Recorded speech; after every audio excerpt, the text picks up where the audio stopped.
Students, कैसे हैं आप लोग। मैं आपका फिजिक्स टीचर तलहा उबैद और आज हम चैप्टर 5 का लेक्चर नंबर 4 देखेंगे, जिसमें हमारा टॉपिक जो है वो दो छोटे छोटे शॉर्ट क्वेश्चंस हैं। इसमें हम पढ़ेंगे relation between linear and angular velocities और उसके साथ ही हम लीनियर और एंगुलर एक्सेलरेशंस के दरमियान भी रिलेशन प्रूव करेंगे। सबसे पहले फर्स्ट कर लें, हमारे पास एक रॉड है, एक रिजिड बॉडी है जिसको हमने एक पॉइंट ओ पर पिवट कर दिया, मतलब इसके इर्द गिर्द ये घूम सकता है और इस रॉड को मैं एंटी क्लॉकवाइज डायरेक्शन में रोटेट करवा रहा हूं।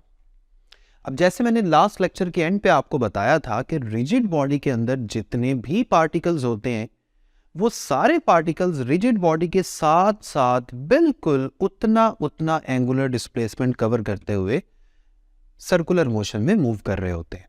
तो ऐसा करते हैं, हम इस रिजिड बॉडी के अंदर एक पॉइंट P पर एक पार्टिकल कंसिडर कर लेते हैं।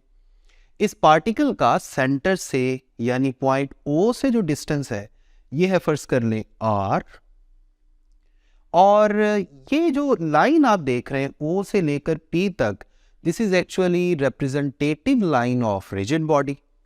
अगर रिजिड बॉडी घूमेगा तो आप समझ सकते हैं कि ये रिप्रेजेंटेटिव लाइन रिजिड बॉडी के बिल्कुल साथ साथ घूम रही होगी। अब यहां पर पॉइंट P पर जो पार्टिकल हमने कंसिडर किया है, जैसे जैसे ये रिजिड बॉडी घूम रहा है वो पार्टिकल लीनियर मोशन कर रहा है और उसकी लीनियर मोशन में, जरा वर्ड्स मेरी बात सुनिएगा, वैसे तो ये ओवरऑल देखा जाए तो एंगुलर मोशन ही है, लेकिन इस पार्टिकल P की लीनियर वेलोसिटी भी जाहिर बात है कोई ना कोई है, जो आपको इस वक्त टेंजेंट के अलोंग एरो की मदद से मैं दिखा रहा हूं। लेकिन गौर से देखें, जैसे जैसे ये रिजिड बॉडी घूम रहा है वैसे वैसे इस पार्टिकल की लीनियर वेलोसिटी की डायरेक्शन मुसलसल चेंज हो रही है, क्योंकि इसने हमेशा टेंजेंट के अलोंग ही रहना है। इसी तरह अगर मैं इस रिप्रेजेंटेटिव लाइन की बात करूं तो रिप्रेजेंटेटिव लाइन जैसे जैसे रिजिड बॉडी सर्कल में घूम रहा है, रोटेट कर रहा है, वैसे वैसे ये जो रिप्रेजेंटेटिव लाइन है ये कोई ना कोई एंगुलर डिस्प्लेसमेंट कवर कर रही है। और अगर इस एंगुलर डिस्प्लेसमेंट को मैं टाइम के लिहाज से कंसिडर करूं तो मैं कह सकता हूं कि इसकी कोई ना कोई एंगुलर वेलोसिटी भी है। यानी इस रिजिड बॉडी के रोटेट करने के दौरान मैं लीनियर वेलोसिटी और एंगुलर वेलोसिटी दोनों को कंसीडर कर सकता हूं। लीनियर वेलोसिटी जो पार्टिकल P की है और इस लीनियर वेलोसिटी की डायरेक्शन मुसलसल चेंज हो रही है, लेकिन अगर ये rigid body uniform angular velocity से घूम रहा है तो मैं कह सकता हूं कि इस पार्टिकल P की लीनियर वेलोसिटी की सिर्फ डायरेक्शन चेंज हो रही है, लेकिन इसकी मैग्नीट्यूड में कोई फर्क नहीं आ रहा। इसी तरह ये जो रिप्रेजेंटेटिव लाइन यानी O से लेकर P तक की जो लाइन है, इसकी एंगुलर वेलोसिटी में भी कोई फर्क नहीं आ रहा। आसानी के लिए मैंने इस तरफ x एक्सिस फर्ज कर लिया है, ऊपर की तरफ y एक्सिस, और आउटवर्ड डायरेक्शन में z एक्सिस फर्ज कर लिया है। और आप गौर करें, जैसे जैसे रिजिड बॉडी घूम रही है इसके एंगुलर डिस्प्लेसमेंट की डायरेक्शन भी आउटवर्ड आएगी, जैसे मैंने पिछले लेक्चर्स में आपको बताया, और इसकी एंगुलर वेलोसिटी की डायरेक्शन भी आउटवर्ड यानी z एक्सिस के अलोंग आएगी। तो ये समझ लें कि अभी तक मैं पुराने लेक्चर्स का आपको एक रिव्यू दे रहा था। अब हम इस डायग्राम को थोड़ा सा सिंपल कर लेते हैं और फर्ज करें ये जो रिजिड बॉडी है, इस सारे को कंसिडर करने की बजाय हम सिर्फ उस छोटे से पार्टिकल को कंसिडर कर लेते हैं जो पॉइंट P पर हम कंसिडर कर रहे थे। अब जैसे जैसे रिजिड बॉडी घूम रही थी वैसे वैसे पार्टिकल P भी सर्कल में घूम रहा है। अब हम पार्टिकल P के ही सिर्फ मोशन को कंसिडर करेंगे ताकि हमारे लिए डिस्कशन करना थोड़ा सा आसान हो जाए। फर्ज कर ले ये पार्टिकल P किसी इनिशियल पॉइंट A पर था और फिर ये घूमते घूमते किसी फाइनल पॉइंट B पर चला गया। A से लेकर B तक इसने सर्कल का जो हिस्सा कवर किया है, जो बेसिकली इसका डिस्टेंस है, वो क्या है? वो आर्क लेंथ है। इस आर्क लेंथ को मैं डेल्टा S से जाहिर कर सकता हूं। इस सर्कल का, जिस सर्कल में ये पार्टिकल घूम रहा था, इसका रेडियस क्या है? जारी बात है वो तो r है जो हमने सामने जाहिर भी किया हुआ है। और इस रिप्रेजेंटेटिव लाइन ने ओ ए से लेकर ओ पी तक आते आते, ओ बी तक सॉरी आते आते कितना एंगुलर डिस्प्लेसमेंट कवर किया? Delta theta. और ये delta theta angular displacement cover करने के लिए इसको जो टाइम लगा फर्ज कर लें वो है डेल्टा टी। ये है टाइम इंटरवल जिस दौरान ये पार्टिकल पी पॉइंट ए से घूमते घूमते पॉइंट बी तक पहुंच गया। अब आपको याद होगा हमने इसी चैप्टर के सबसे फर्स्ट लेक्चर में हमने आर्क लेंथ और रेडियस के दरमियान एक रिलेशन पढ़ा था जिसको मैं सामने लिख देता हूं, S is equal to R theta. इसमें S क्या है? आर्क लेंथ, R क्या है? रेडियस ऑफ द सर्कल, और एंगल थीटा किसे जाहिर कर रहा है? एंगुलर डिस्प्लेसमेंट को। अब हमारी आज की जो सिचुएशन है इसमें ये जो पार्टिकल है मुसलसल घूमता जा रहा है। मुझे एक बात बताएं, इस पार्टिकल की एंगुलर मोशन में कौन कौन सी क्वांटिटीज कांस्टेंट है और कौन सी वेरिएबल है? आप गौर करें, जब पार्टिकल घूमेगा तो आर्क लेंथ यानी S में तब्दीली आएगी, इसी तरह एंगुलर डिस्प्लेसमेंट यानी थीटा में तब्दीली आएगी। इसीलिए मैंने आर्क लेंथ को डेल्टा S से और एंगल थीटा यानी एंगुलर डिस्प्लेसमेंट को डेल्टा थीटा से जाहिर किया। डेल्टा हर उस जगह हम लगा सकते हैं जहां वेरिएबल हो, जहां तब्दीली आ रही हो, लेकिन इस सर्कल का रेडियस कांस्टेंट है, इसीलिए रेडियस के साथ डेल्टा नहीं आ सकता। अब आ जाए उसी रिलेशन की तरफ, तो फिर हम डेल्टा कहां कहां लगाएंगे? लेफ्ट हैंड साइड पे हम S के साथ डेल्टा लगा देंगे और राइट हैंड साइड पे थीटा के साथ डेल्टा आ जाएगा। इसे मैं इक्वेशन नंबर 1 कह देता हूं। अब ऐसा करें, दोनों तरफ डेल्टा टी जो टाइम इंटरवल था उससे डिवाइड कर दें, तो आपके पास लेफ्ट हैंड साइड पे बन जाएगा delta S divided by delta T, और राइट हैंड साइड पे R into delta theta divided by delta T. अब दोनों तरफ हम लिमिट अप्लाई करने जा रहे हैं ताकि हमें दोनों साइड पे जो क्वांटिटीज हैं उनकी इंस्टेंटेनियस वैल्यूज का पता चले। लेफ्ट हैंड साइड पे भी limit delta T approaches to 0 और राइट हैंड साइड पर भी limit delta T approaches to 0। अब जो लेफ्ट हैंड साइड पे लिमिट हमने लगाई है, हमारे पास जो फॉर्मूला बन गया, आप गौर करें और सोचें, जो आपने चैप्टर 3 में इंस्टेंटेनियस वेलोसिटी का फॉर्मूला पढ़ा था वो सेम ऐसा ही था, बस यहां डिस्टेंस को S से जाहिर कर रहे हैं, आर्क लेंथ को, वहां हमने डेल्टा डी लिखा हुआ था इस जगह पे, तो इससे कोई फर्क नहीं पड़ता। लेफ्ट हैंड साइड पे या जो आपको बॉक्स में मैं दिखा रहा हूं ये एक्चुअली क्या है? This is instantaneous linear velocity, और यहां पर हमारे पास जो आया है ये है इंस्टेंटेनियस लीनियर वेलोसिटी की मैग्नीट्यूड।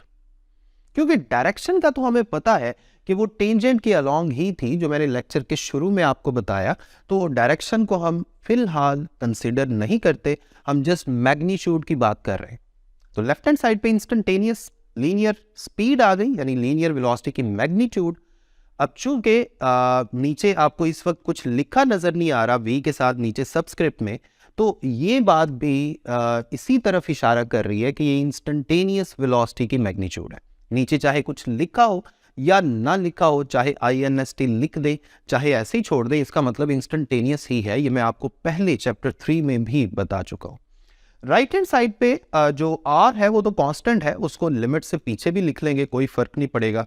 लिमिट किस पे असरअंदाज होगी? Delta theta divided by delta delta S, हाँ delta theta divided by delta T पे। इसको कट कर दीजिएगा, मैं यहां पे दोबारा बोल देता हूं। राइट हैंड साइड पे देखें, जो R है ये तो कांस्टेंट है, इस पे लिमिट का कोई असर नहीं होगा, इसलिए R को मैं थोड़ा सा बाहर पीछे लिख सकता हूं, और लिमिट किस पे असरअंदाज हो रही है? Delta theta divided by delta T पर। तो इसका मतलब ये हुआ कि अब ये भी एक फॉर्मूला है जो आप याद कर सकते हैं। पिछले लेक्चर में आपको याद होगा, एंगुलर वेलोसिटी वाले लेक्चर में हमने पढ़ा था, this is actually instantaneous angular velocity, और उसके नीचे भी INST ना लिखें तो फिर भी यही मतलब होता है कि ये इंस्टेंटेनियस को ही शो कर रहा है। अब आप देखिए, आपके पास फाइनल रिलेशन आ गया V is equal to R omega. इसमें V क्या है? लीनियर वेलोसिटी की magnitude, R is the radius of circle, और ओमेगा क्या है? एंगुलर वेलोसिटी की मैग्नीट्यूड। अब जरा डायग्राम की तरफ देखिएगा, एक छोटी सी बात आपको समझाना चाह रहा हूं। डेल्टा थीटा जिस पे हमने लिमिट लगाई थी कि ये 0 को अप्रोच कर जाए, जब डेल्टा थीटा 0 को अप्रोच करेगा तो जो पार्टिकल P A से B तक गया था, वो जो फाइनल पॉइंट B था, वो पीछे आते आते जैसे ही लिमिट आप लगाएंगे डेल्टा टी कम होता जाएगा, तो फाइनल पॉइंट B पीछे आते आते पॉइंट A के बिल्कुल साथ कॉइंसाइड कर जाएगा, यानी मीट कर जाएगा। और आप गौर करें, पॉइंट B जब पॉइंट A पे आके मिल जाएगा तो ये जो A से लेके B तक आर्क की लेंथ थी, यानी डेल्टा S, ये तकरीबन 0 को अप्रोच करना शुरू हो गई है और B बिल्कुल A के ऊपर आ गया। अब लीनियर वेलोसिटी की जो डायरेक्शन है वो किस तरफ हो जाएगी? जाहिर बात है, सिंपल सी बात है, वो अलोंग टेंजेंट हो जाएगी। पहले तो पॉइंट A पर इसकी कोई और डायरेक्शन थी, पॉइंट B पर कोई और डायरेक्शन थी, लेकिन अब पॉइंट B बिल्कुल पॉइंट A पर आ गया, तो यहां पर हमें इंस्टेंटेनियस वैल्यू अगर उसकी बात की जाए तो एक ही डायरेक्शन मिल रही है, दैट इज अलोंग टेंजेंट, और ये टेंजेंट रेडियस के परपेंडिकुलर है। तो ये जो लीनियर वेलोसिटी की मैग्नीट्यूड यानी लीनियर स्पीड हमारे पास आई है इस इक्वेशन में लेफ्ट हैंड साइड पे, इसे हम टेंजेंशियल स्पीड भी कह सकते हैं। इसीलिए मैं इसके साथ नीचे छोटा सा मुन्ना सा t भी लिख सकता हूं। So Vt is equal to R omega. ये आपके पास फाइनल रिलेशन आ गया, relation between linear and angular velocities. अब हम मूव करने लगे हैं एक दूसरे रिलेशन की तरफ, बल्कि उस रिलेशन की तरफ जाने से पहले इसको कट कर दीजिएगा। जहां से मैंने कहा ना अब हम मूव करने लगे हैं, उससे पहले पहले रखिएगा, वहां ये लगाइएगा जो मैं बोलने लगा हूं। अब डायरेक्टली मैं एक छोटे से एमसीक्यू के लिए आपको एक फॉर्मूला लिखवा देता हूं। ये तो हम जानते हैं कि लीनियर वेलोसिटी भी वेक्टर है, एंगुलर वेलोसिटी भी वेक्टर है। अगर हम इस रिलेशन को वेक्टर फॉर्म में लिखना चाहें तो ये कई दफ़ा एमसीक्यू में आ जाता है, वो मैं आपको वैसे ही बता देता हूं। इसको डायरेक्टली आपने याद रखना है। वो फॉर्मूला बनता है linear velocity v vector is equal to omega vector cross r vector. इसमें v क्या है? Linear velocity vector. ओमेगा क्या है? Angular velocity vector. और r क्या है?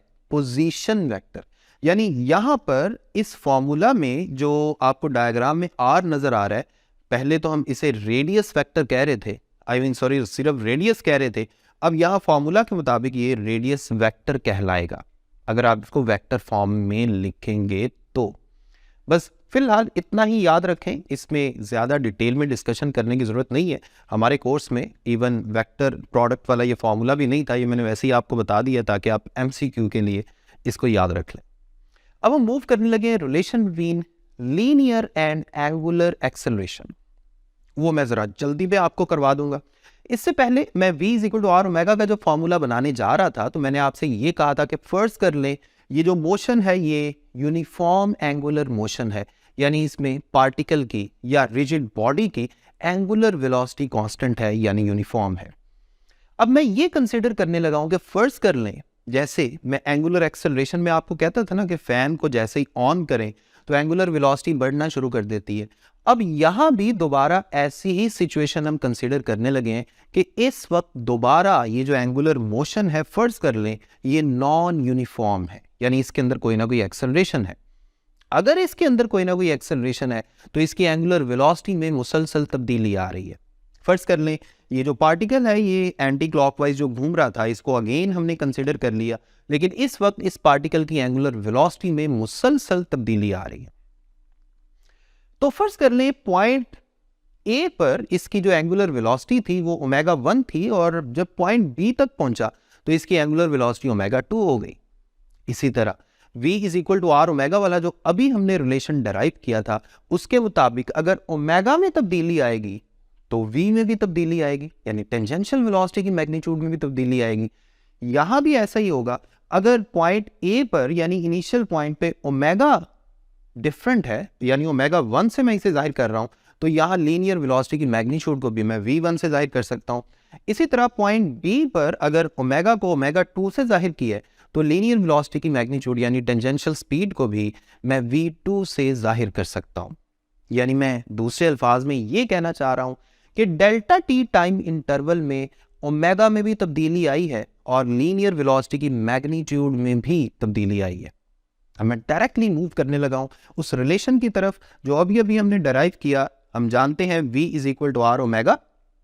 अब मुझे ये बताएं कि यहां डेल्टा किस किस के साथ आएगा। बिल्कुल ठीक आपने सोचा है।